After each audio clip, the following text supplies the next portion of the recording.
Hey folks, welcome back. So today we're going to talk about frozen paintballs, and this really is a shorter video because it really should have been part of the original review on these paintballs, but I didn't really think of it until afterwards. The reason I thought is I saw this video about how a lot of folks who use paintballs, they're saying that you can freeze them, and there's actually concerns that you freeze them, they're frozen, and you shoot them at other folks, they really hurt a lot more. Turns out it doesn't hurt as much, and they actually kind of just bounce back off their targets. So I thought, well, what happens if we can use that same principle and apply to these? Because as we saw in the last video, they're notorious for breaking. So in here, I start freezing them, right? And I load into this magazine right here. This is the Umarex P99 here. And this is really a tough gun to put in, and because it breaks often. But I tried it anyway overnight. Load it up into the gun, and the BBs are definitely stiffer. Unfortunately, though, when you fire it, the performance is it's not as good as you want it to be. Still breaking in the barrel, exploding even before it gets into the chamber, and it's just not able to fully cycle these rounds. Now don't get me wrong, freezing them does help build up the strength of the BBs. In this video right here, I'm dropping these frozen ones, and notice how they're just bouncing right off the table. Not cracking at all, they're just rolling right off, and because they are tougher, they are much harder to break.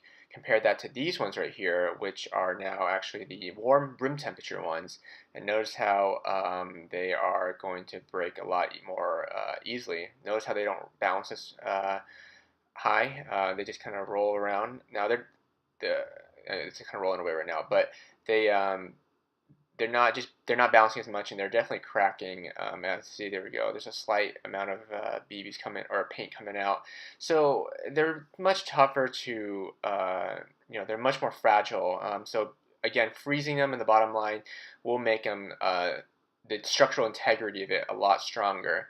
So it does help. So maybe it's just the gun that's just not, it's too much for it.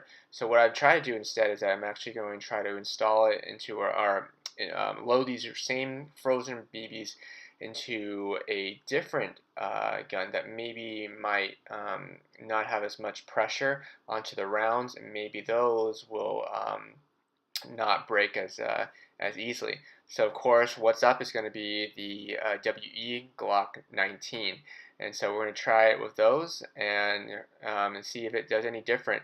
I think it will, and so let's try it out.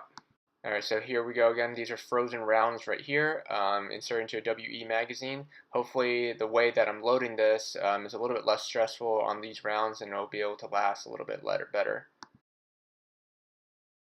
So the results here are a little bit better, but again, it's just not as reliable as I want it to be. So it's, I thought freezing it would help a whole lot more than that, but unfortunately it really just doesn't. You get the same issues as before. Again, the rounds aren't feeding up to the lip because they're breaking up in the chamber or in the magazine until you finagle a bit to get the next round up. So it's still a very sloppy job, and there's just no way of really saving this and really making them practical, unfortunately, which is a huge bummer. One thing that was kind of cool though was look at this frame here where this looks like there's a shell ejecting right there. I'm not sure why, but that round just popped right out. It looks kind of cool though. And then of course, unfortunately for the rest of the rounds, I couldn't get them to fire out at all.